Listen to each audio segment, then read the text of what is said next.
After getting suspended from Turo, and then unsuspended, and then suspended again, Turo has now canceled my upcoming trip. This is the first time in over a year of renting out Teslas that I've experienced this, and it's because I ignored them. Yeah, an executive support agent notified me that reports had been coming in over me secretly failing my inspection over tire tread.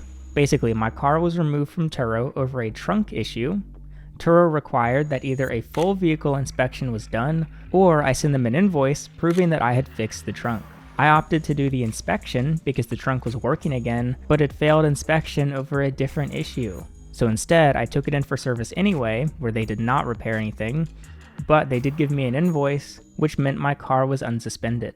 But some viewers didn't like this little switcheroo I did and reported my video to Turo, who saw the failed inspection via YouTube, and their new instructions for me were simple: replace my tires. So what's the big deal? Well, they said I only have 7 days to do it, even though my next trip was weeks out. Almost every week, some new issue has arisen from Turo. I experienced this with my last Tesla as well, but the difference was I got paid for every problem. A guy scratches my rims and the hubcaps go missing. A girl left her keys in the car. A guest didn't charge the vehicle. A guest returned the vehicle late. A guest scratched the bumper. And so on and so forth, of course leading up to a guest crashing the entire Tesla. But this go around, we're running into the same quantity of problems, except each one costs me a repair here, an inspection there, a service appointment everywhere. Many Turo hosts notoriously tell me they secretly make the real cash from damage claims and cleaning fees and various little overages that you can hit your guests with. My friend recently rented a car from Turo. He got the cheapest one he could find in the town that he was flying to. The rear trunk was dented while it was parked on his trip. The host tried to bill my friend $3,000 for an entire new trunk. While Turo denied that initial amount, in the end, my friend still ended up paying nearly $1,000. That was 4 times what he paid for the trip. And what did the host do with this money? Well, of course he didn't repair anything. His car was already pretty dented up. He just pocketed the money. It seems to be the true Turo hustle. Now, I unapologetically did this when I could with my last Tesla, but honestly, the recent Turo guests have just been actually really good. They're clean, they're careful with the car, and many seem to drive one of the most quick and most powerful production vehicles ever, as if they rented a Prius. Okay, great. I mean, I actually am happy to see that they're preserving my car, but that's not so great for hitting them with bills so that I can actually make some money off this car. But what does this have to do with new tires? What? After all, you have to replace tires. Low tread is increasingly dangerous as the weather cools down and the rain becomes more prevalent. And I was about to place the order for my new tires. I pulled out my card, I started punching in the number, but then I stopped and I clicked back on my Turo listing. 2 upcoming trips. My projected Turo earnings sat at just $500 for the next month. Without putting much thought into it, I closed the tab to Turo and I closed the tab to Discount Tire. The next day I open it again, tires are still on my cart, still no new trips since my car is unlisted, but I went ahead, I selected the day I want to bring my car in for tires, and then I think about how I'll have to Uber back to my house or sit at Discount Tire for a few hours, and I wasn't sure which day I wanted to do that, so I closed the tab again. The next day, same thing, but after closing it, this time I ask myself, okay, what am I doing? I have 4 days left. Am I getting tires in 4 days or not? My drive to rush through this whole process and get the car ready before the deadline, it just wasn't there. I felt an extremely rare feeling that I only get fleetingly, the desire to preserve my money. I love spending money. I am so good at it. I'm like a magician making that shit disappear. But something was missing this go around. While I often fail at it, every time I do spend my money, I somehow manage to mental gymnastics my way into believing that it will make me more money in turn, dare I say, investments of sorts. How I get this initial investment money has varied over the years, but one way you may be able to raise that money is if you've been injured. Because in the case you're seriously hurt, your injuries could potentially be worth millions without the time-consuming appointments, paperwork, upfront costs, and reliving the traumatic event over and over. Insurance companies often lowball clients' claims, but if you become Morgan's client, they will fight to get you the money you deserve. They've achieved significant verdicts in the past couple months for victims involved in a huge plethora of injuries, including life-altering car crashes. Like $12 million in Florida, 34 times the highest insurance offer, $26 million in Philadelphia, 40 times the highest insurance offer. One client was hit by an uninsured motorist and sued his own insurance after they offered him just $50,000, which didn't even cover his medical expenses. So Morgan secured him over $5 million.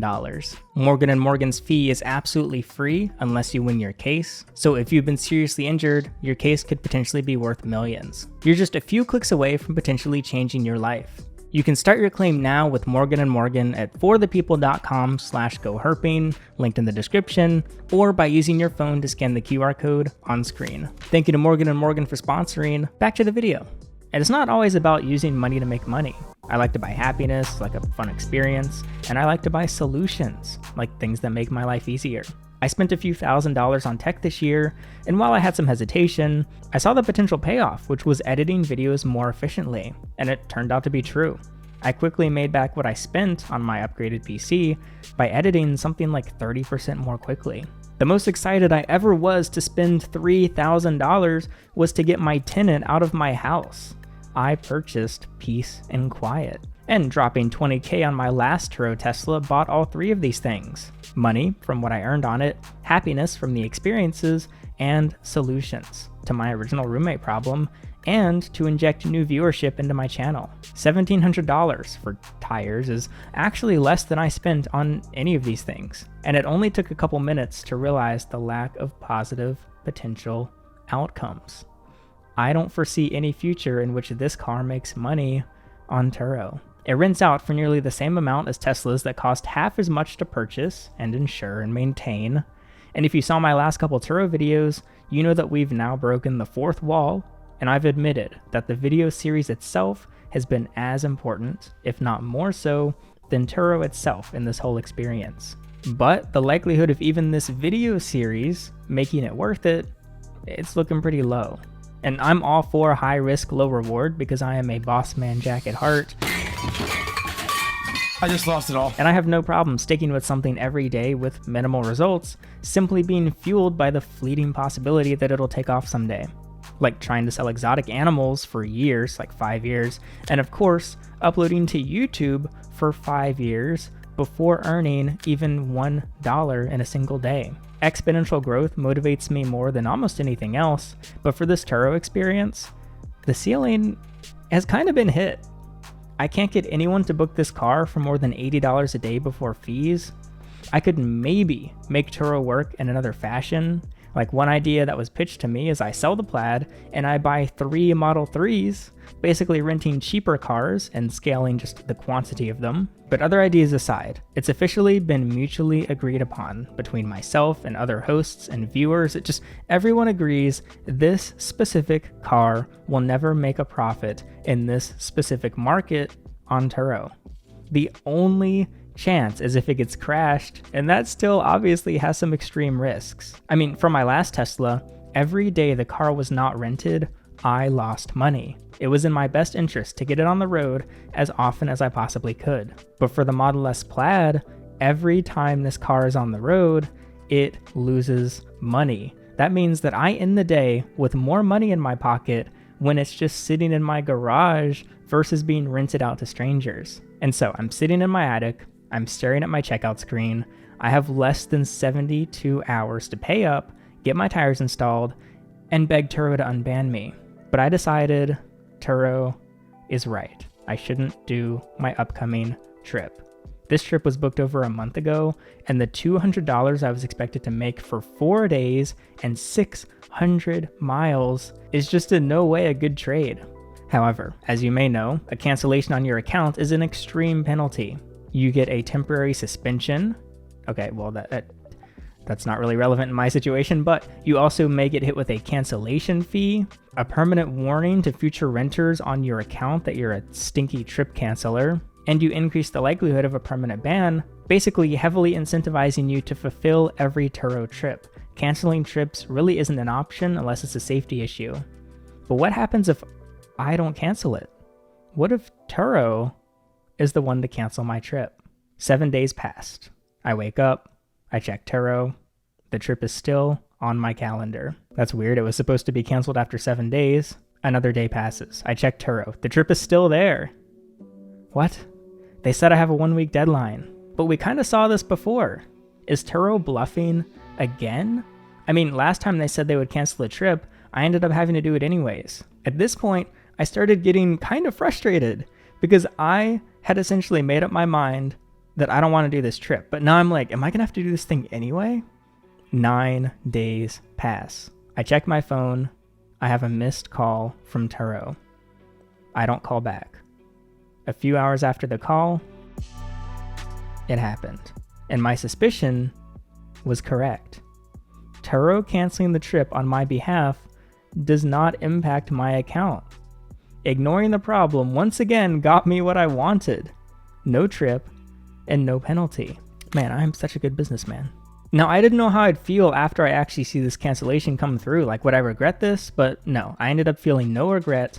I only felt relief. And okay, sure, I have a depreciating asset with a $43,000 loan balance sitting in my garage and generating me no revenue, but at least I don't have to let it go get ran through on Turo again. Well, okay, actually I do, kind of, because I have another upcoming trip in a month that pays $350, which that's not bad. I think that actually might be the most expensive trip I've gotten on at least this Turo car yet. But then I remembered that this trip gives the guest 1,050 miles included at no extra cost, which is just 33 cents per mile, which once again is a net loss after the maintenance and depreciation.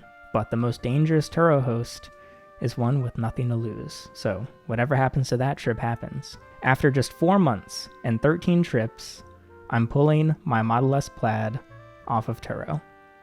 My garage now has 2 Teslas in it, even though I work from home. Huh, okay then. Yeah. Alright. Well, I don't know what to do now.